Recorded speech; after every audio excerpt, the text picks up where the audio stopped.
Hello friends, ഇന്ന് വാട്ട ഈറ്റിൻ്റെ day ആണ് കേട്ടോ. അപ്പോൾ രാവിലെ എഴുന്നേറ്റ്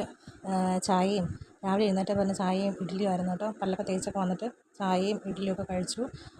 ചമ്മന്തിക്കറി ആയിരുന്നു കേട്ടോ അതിൻ്റെ കൂട്ടത്തിലുണ്ടായിരുന്നത്. ഞങ്ങൾക്ക് ചായ നിർബന്ധമാണ് കേട്ടോ. അപ്പോൾ എല്ലാ ദിവസവും തന്നെ ചായ ഉണ്ട്. ചായ നമ്മൾ കാപ്പിയുടെ കൂടെ നമ്മൾ ചായ കുടിക്കും കേട്ടോ. അങ്ങനെ ചായ, ഇഡ്ഡലി, ചമ്മന്തിക്കറി ഇതൊക്കെ ആയിരുന്നു രാവിലെ ഉണ്ടായിരുന്നത്. അപ്പോൾ ഞാൻ ഒരു 3 ഇഡ്ഡലി എടുത്ത് കഴിച്ചു കേട്ടോ. അതെല്ലാം കഴിച്ച് കഴിഞ്ഞതിന് ശേഷം പിന്നെ ഉച്ചത്തേന് ചോറും നല്ല ചൂര മീൻകറി, നമ്മൾ തേങ്ങയൊക്കെ ഇട്ട് അരച്ചാണ് ഇവിടെ ചൂര മീൻകറിയൊക്കെ നമ്മൾ തിരുവനന്തപുരത്ത് അങ്ങനെ ഇട്ട് തേങ്ങ ഇട്ട് അരച്ച് വെക്കുന്ന കറി നല്ല ടേസ്റ്റാണ്. അപ്പോൾ അങ്ങനെ ചൂര മീൻകറി, പഴയ പോലെ തന്നെ നമ്മുടെ നെല്ലിക്കച്ചാർ തീർന്നിട്ടില്ല കേട്ടോ. നെല്ലിക്കച്ചാർ, പിന്നെ തോറുണ്ടായിരുന്നു. അമരയ്ക്ക ഇട്ട് വെച്ച തോരനാണ്. അമരയ്ക്കയും അതിൻ്റെ കൂട്ടത്തിൽ പരിപ്പൊക്കെ ഇട്ട് വെച്ചിട്ടുള്ള തോരനായിരുന്നേ.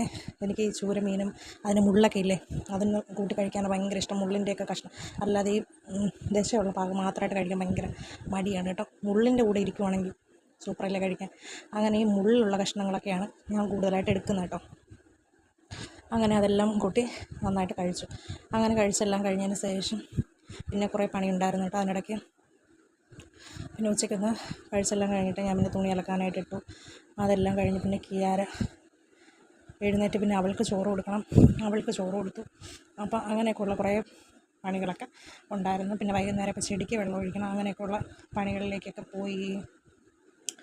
അതെല്ലാമായിരുന്നു ഉച്ചത്തേനുള്ള എൻ്റെ പരിപാടി. എനിക്കിപ്പോൾ 5 മാസം കഴിഞ്ഞു കേട്ടോ. എൻ്റെ നെഞ്ചരിച്ചിൽ യാതൊരു കുറവുമില്ല.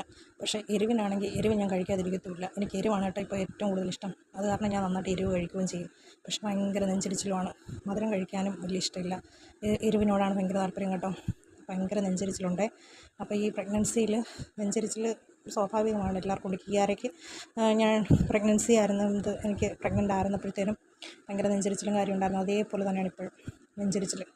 അങ്ങനെയൊക്കെ ആയി. വൈകുന്നേരം ആയപ്പോഴത്തേനും പിന്നെ ചായ ഉണ്ടായിരുന്നു. ചായയ്ക്ക് കഴിക്കാനായിട്ട് ഉണ്ണിയപ്പം ഉണ്ടായിരുന്നു കേട്ടോ. നെയ്യപ്പം ഉണ്ടാക്കിയപ്പോൾ ബാക്കി മാവുന്നു, അതിന് നേരെ ഉണ്ണിയപ്പം ഉണ്ടാക്കി. അങ്ങനെ ഉണ്ണിയപ്പമായിരുന്നു വൈകുന്നേരം കഴിക്കാൻ. പിന്നെ പഴയ പോലെ രാത്രിയിലത്തേക്ക് ചോറും ഉച്ചത്തേനുള്ളത് തന്നെയാണ് കേട്ടോ.